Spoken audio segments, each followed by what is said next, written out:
In today's video, I'm going to be sharing 10 free or cheaper things in Australia that British people would never ever think of.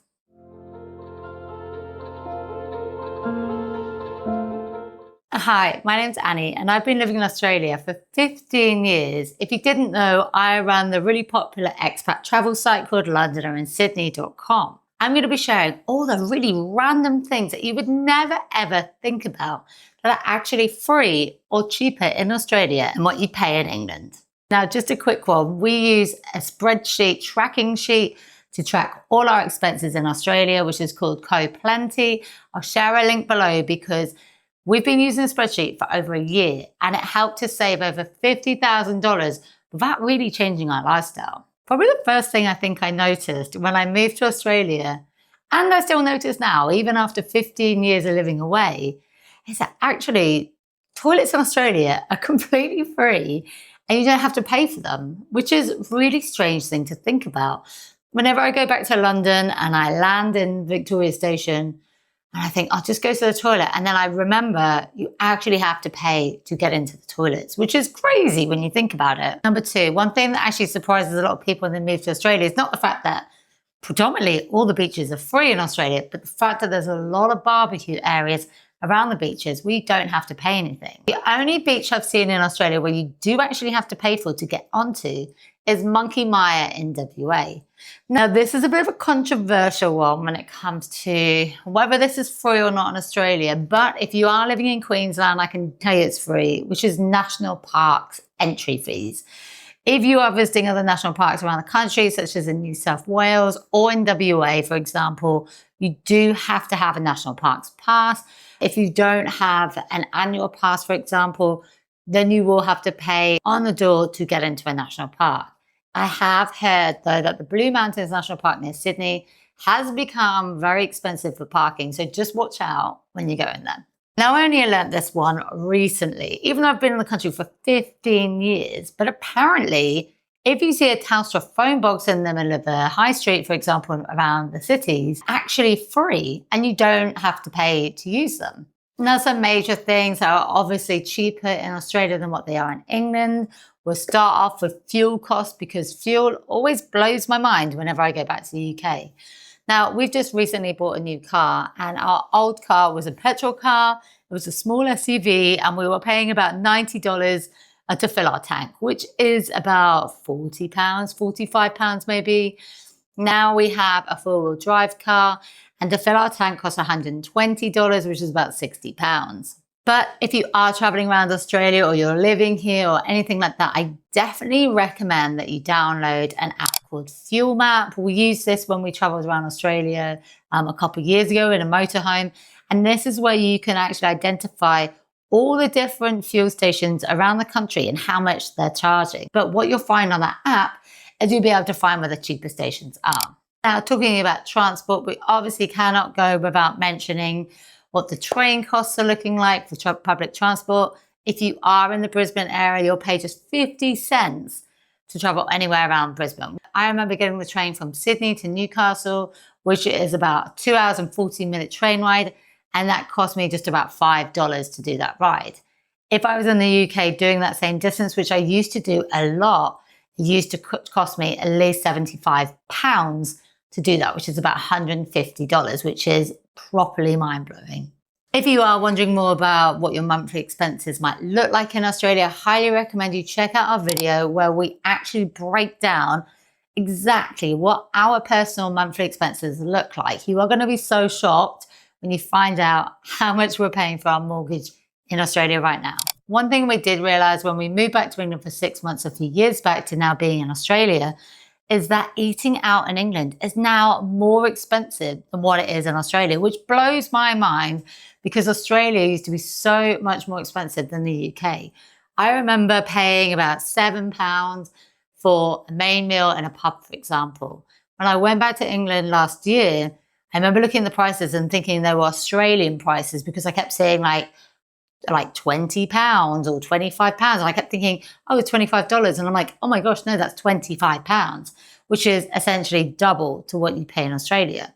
Obviously, if you're going to go out to more upmarket restaurants around bigger cities, like in Sydney, for example, you are looking at paying quite a lot of money for dinner. But essentially, eating out in England is way more expensive now than what it would be in Oz. Coffee is actually much cheaper in Australia, and as it's very much renowned that coffee is 100 times better than what you get in the UK. Now, coffee over here is about $5-6. In the cities, you might be paying slightly more.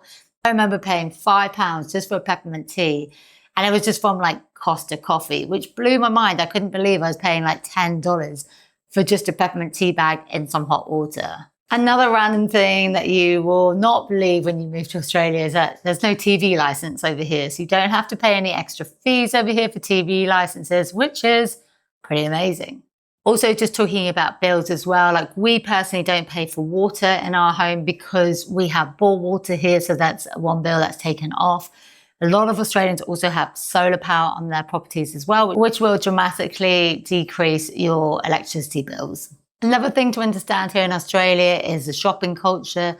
And I think if there's one thing you absolutely really need to know before moving here, is that you can price match pretty much anything.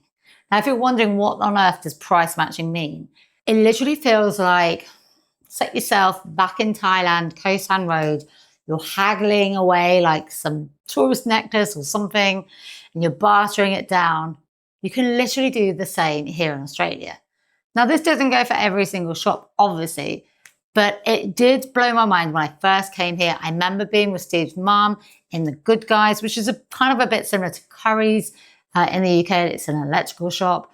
And straight away, she said to the guy at the till, what's the best price you can do on this, whatever she was buying? And instantly they took 10% off. And I was like, what? Where are we? Like, how does this happen here?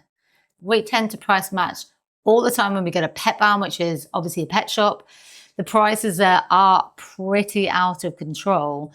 So when we get our dog's food, we actually save about a quarter of the price just by price matching. So for example, we'll get like a big bag of kibble and that will be about $140. And just by going on my phone and finding it cheaper somewhere else, I'll instantly get it for like under $100 just by doing that, which is insane. And every time I go there, I go, why do you just charge so much? And they say, a lot of people don't even know about this and they're happy to pay the prices, which blows my mind. Like, how can you be okay with that? So with that in itself as well, you'll realize that you'll never find the same price everywhere for the same item.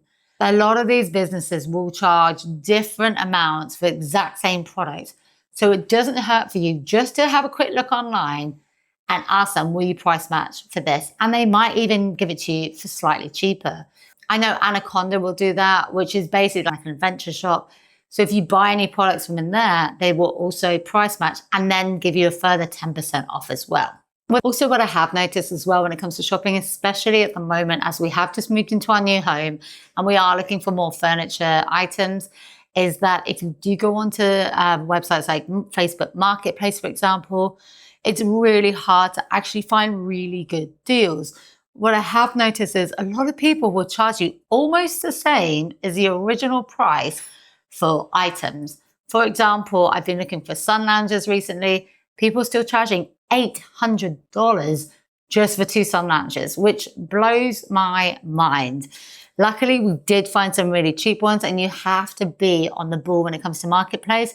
As soon as you see a really good deal, you have to snap it up straight away, because I found that they're definitely far and few between to actually find those really good deals. You do also have to be very aware of what sort of furniture shops you do go into in Australia. If you go to like these homemaker centres, some of the items in there can be crazy expensive, and you're just thinking, who would actually pay that? Luckily, we have stores like IKEA here. Obviously, Temu and Temple & Webster are also very big online shops in Australia, because the price of just finding furniture in this country can be astronomical, like crazy. If you are looking for clothes shops, obviously we don't have the cheaper shops like Primark over here. We have Kmart, which is basically a massive store that sells homewares, clothing, kids' toys. It sells basically a lot of stuff. What I do notice that every time I come back to Australia from being in England, and I'll go to Kmart and I just think, Why does anyone shop in here? This is just throwaway crap that just breaks in 5 seconds. And the clothes are so cheaply made. Like, it makes Primark look like a premium store. But after being in Australia for like a couple of months, I'm back to buying a few things in Kmart, you know, that I might need, and completely forgetting that the actual quality that you get over here is never as good as what you get back in the UK. And for my final thing about what's free or cheaper in Australia, one of the best things you need to know about living in Australia that will save you so much money is the fact that it's an outdoorsy country. This means that people aren't really into consumerism like they are back in England. You don't feel like you have to keep up with the latest trends and just be buying clothes and just random stuff every weekend, because there's so much more to do here. So you're thinking about going to the beach, going on hikes. Hiking in Australia is very underrated. Like, the national parks here will blow your mind. Even if you're not into hiking, you have to do it. While we're obviously not rich in where it comes to museums or any sort of entertainment like you would get back in the UK, especially in London, we do obviously make up for the outdoors instead. And this is where it brings me to why Australia will help you save money, is because most people are going outside on their weekends and they're not spending money like they would be in England. So you don't feel like you need to keep buying more clothes, buying more stuff to keep up with the Joneses. Like, no one really cares about that over here, which is a really, really amazing thing. Okay, guys, so bringing you to my UK to Australia savings checklist. One thing you want to do is make sure your weekends are packed full of being outside. Get a picnic together, go to the beach, go on hikes, go for walks, get out and explore what Australia does best, which is the outdoors. Next thing you want to do is download Fuel Map. This is an amazing app that will help you save money on fuel costs, even though fuel is way cheaper than what you pay in the UK. Make sure you check if you can price match any purchases, like anything, in the shops you go to. Some of the main ones are obviously Good Guys, Pet Barn, Anaconda, the list goes on. There's so many stores you can do that in Australia. And then if there's one thing you do when you move here is track your expenses. I remember when I first came to Australia as a backpacker, I think I had about £4,000 or £5,000 on me, and I spent pretty much £4,000 in my first month. I just had a big party and I didn't really think about money at all. And it definitely came back to bite me for sure. So what we do is we use CoPlenty, which is a Google Sheet spreadsheet. It's amazing. It helps us track all of our expenses and we know exactly where our money is going. Now, this helped us save $50,000 just by tracking our expenses more and being able to understand exactly where our money is going. Now, we used to think that we spent a lot of money on groceries and food shops, when in actual fact, we were spending on stuff that we hadn't even accounted for that just came out of our groceries account. This then helped us understand where our money was going, and we were able to then save $50,000 in just 8 months, which is amazing. If you're Brit living in Australia and you're thinking, oh my gosh, you didn't mention that this is free or this is way cheaper, let me know in the comments below, and it'll be really good to see what else is out there that we could be saving money on. Make sure you check my links below for more videos all about moving and living in Australia, and I'll be back soon for more videos. See you soon. Bye.